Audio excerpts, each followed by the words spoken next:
Hello everyone. Today we are going to study pre-malignant diseases of the cervix, which is an important gynecological topic.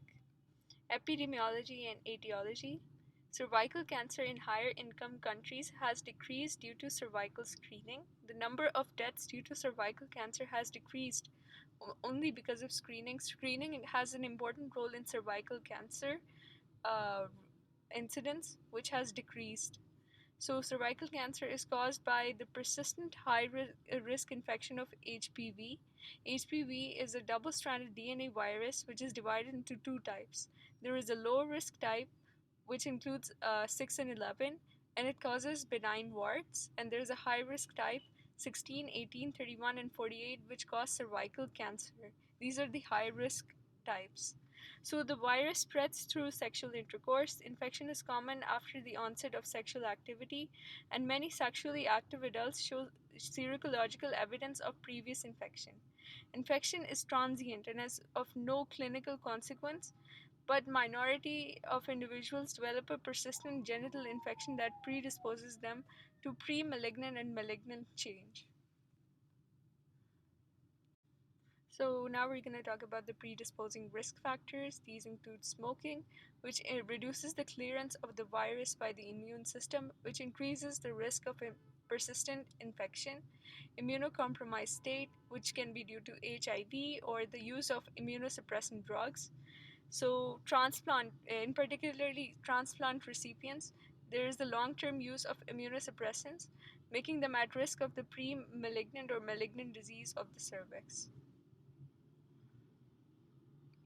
Okay, now we're going to discuss more risk factors. You already know that the HPV virus 16, 18, 31, and 35 are the high risk types which may cause cervical carcinoma. And there's a family history of cervical cancer, which is also a risk factor. Ages 35 to 55 are vulnerable, and sexual and reproductive history also is a risk factor. Multiple sexual partners may result in the increased risk of developing the disease. Socioeconomic status, particularly the lower socioeconomic status, smoking, HIV infection, and in utero exposure of diethylstilbestrol, which if taken by pregnant mothers, their daughters are at risk of developing cervical cancer in the future.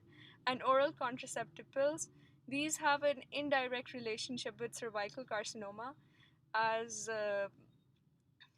individuals taking oral contraceptives are more likely to be involved in sexual intercourse, which makes them at risk of developing cervical carcinoma. So, we're going to talk about the anatomy of the cervix. So, first of all, we're going to talk about the tubular cervix, which is covered by squamous epithelium in the vagina or the ectocervix, and the cervical canal endocervix is covered by the columnar epithelium. The meeting of the two is called the squamocolumnar junction.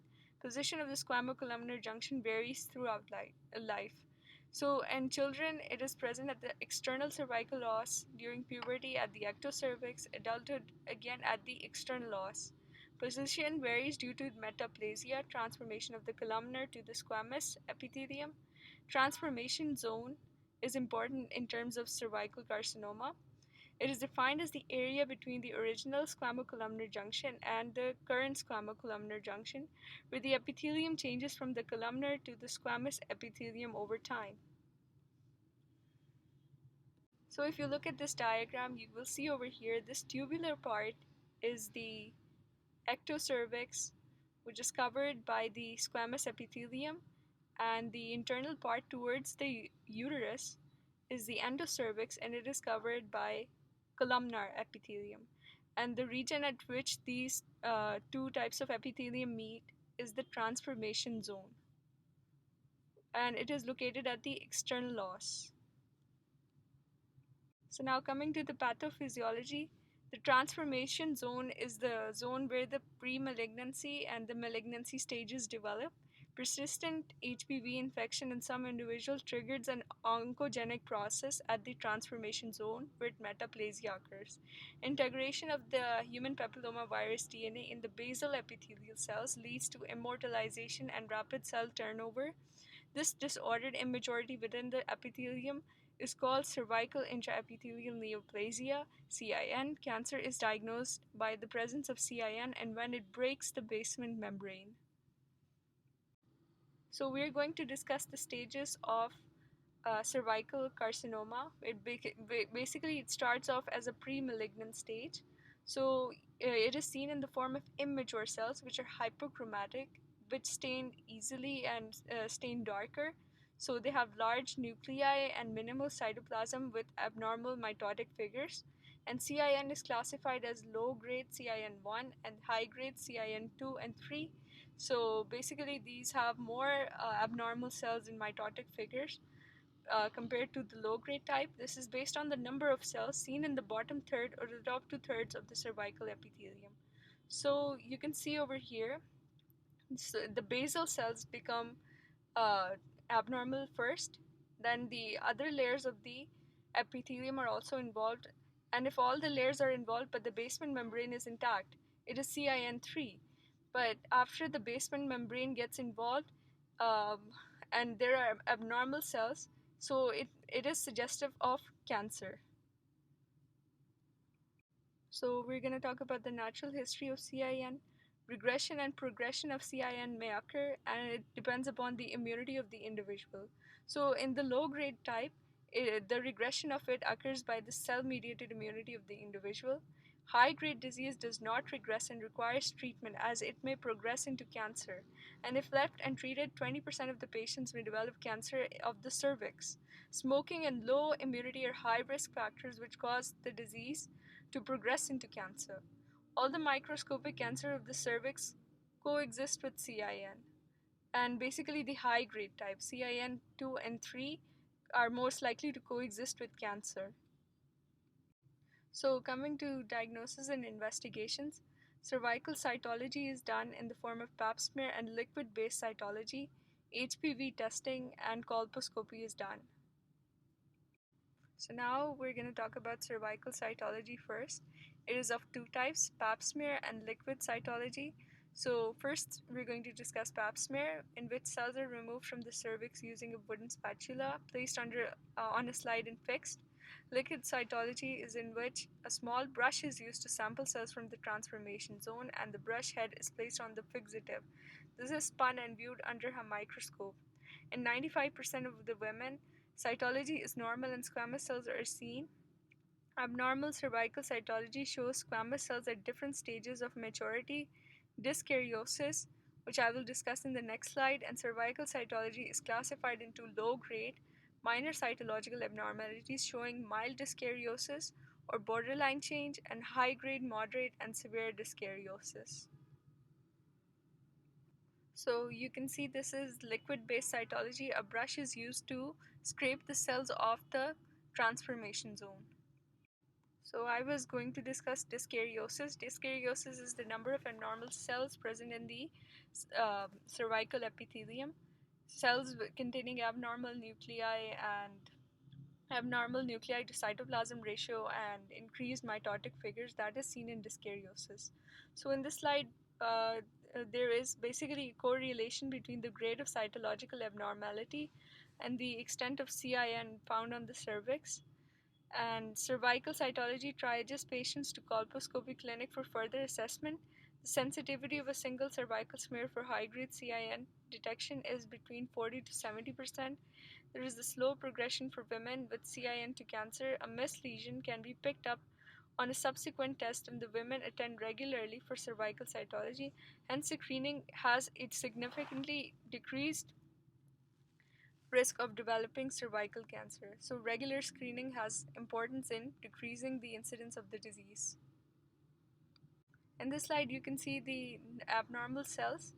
You can see that the normal cervical cells are flat and their nuclei are small, whereas abnormal cells tend to be larger and have larger nuclei and are abnormally shaped.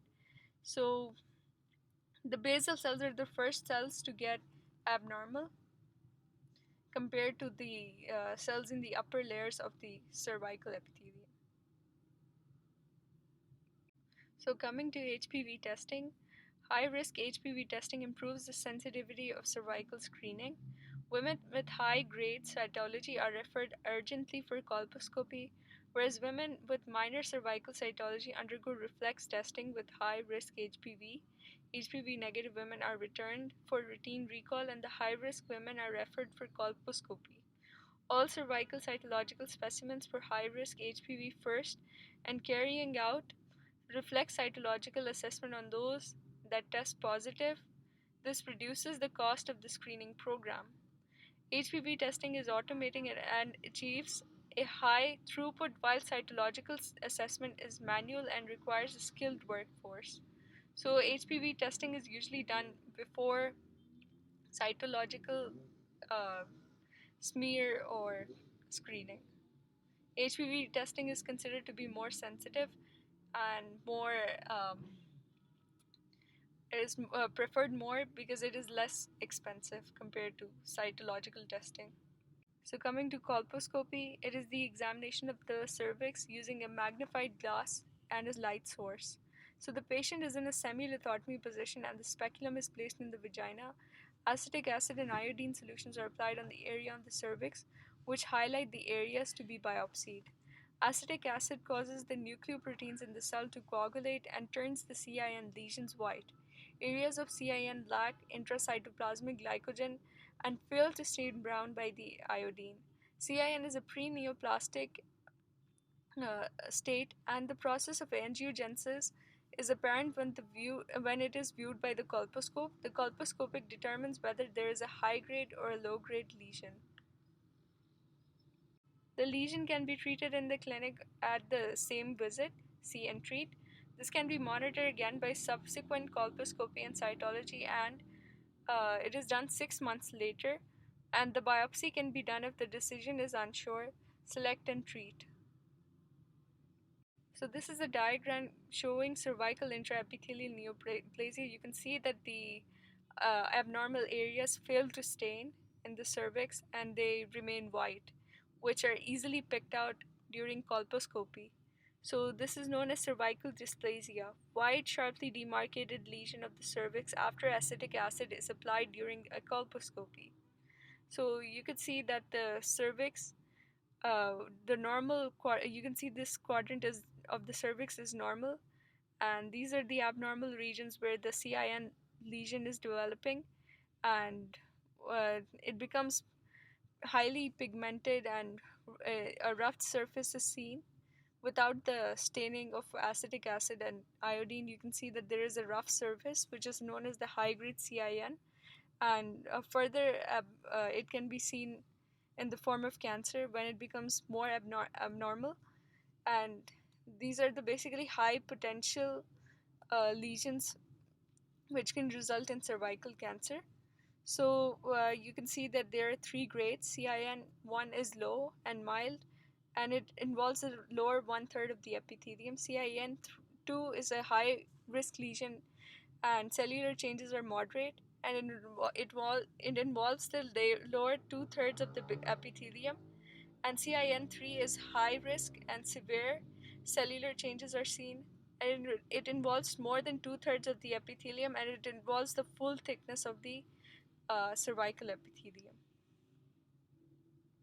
In this picture, you can see the stains of acetic acid and iodine. You can see that the abnormal area is white compared to the normal cervix, which is pink, and this is a lack of staining by acetic acid. The abnormal nucleoproteins basically coagulate and are seen as white patches, and you can see that um in the other picture, the cervix has been stained by iodine, and the regions that are abnormal fail to stain, and you can see that they take up less iodine and are white compared to rest of the cervix. Okay, this image also shows the same staining techniques by acetic acid and iodine. So now coming to the treatment. So high-grade CIN is excised or ablated, low-grade CIN regresses up to 60% of the cases. Follow-up with colposcopy and cytology is done 6 months later after the diagnosis to avoid overtreatment. High-grade CIN is excised by a large loop excision of the transformation zone via dithermy, wire loop which removes a portion of the cervix. Under local anesthesia that includes the transformation zone with CIN, excisions must be at least 7 millimeters deep. As the CIN develops within the crypts of the epithelium, this method is clinically effective. 95% of the patients have negative cytology at 6 months. The advantage of this is that it provides a specimen for a pathological assessment, and the disadvantage of this technique is that obstetrically there is a disadvantage that repetitive excisions may result in the weakening of the cervix and increase the risk of mid-trimester miscarriage and preterm delivery in a subsequent pregnancy. This is of concern in young women who have not yet completed their family. Okay, due to the risk of overtreatment, women under 25 years of age are not screened, as many lesions in such women are only associated with infection and regress with follow up. Cold coagulation is a misnomer as the treatment involves placing a hot probe on the cervix under local anesthesia. It is a destructive treatment for both high grade and low grade CIN but does not provide a specimen. Cone biopsy involves cutting away a portion of the cervix under general anesthesia. A specimen is produced, but the only disadvantage is that general anesthesia is required, and 5% of the patients develop cervical stenosis or incompetence, having obstetrical implications. It has been replaced by diathermy. So, cold coagulation is more common compared to cone biopsy. Coming to surveillance after treatment, patients after receiving treatment for CIN undergo a test of cure in which there is a high risk HPV test and a cytological assessment is also done. If a woman is negative after treatment, the woman undergoes cervical screening 3 years later.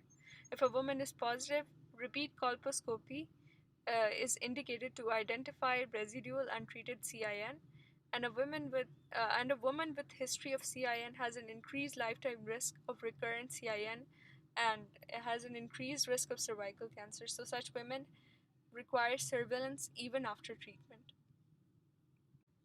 HPV vaccination is basically a way of prevention from cervical cancer.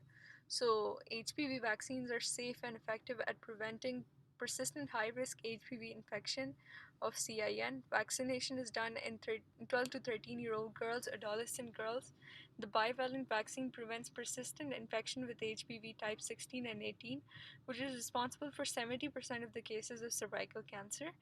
Quadrivalent vaccine additionally provides protection from HPV type 16 and 11, which cause genital warts. Uptake of this vaccine has reduced the number of women to be referred for colposcopy when they reach the screening age.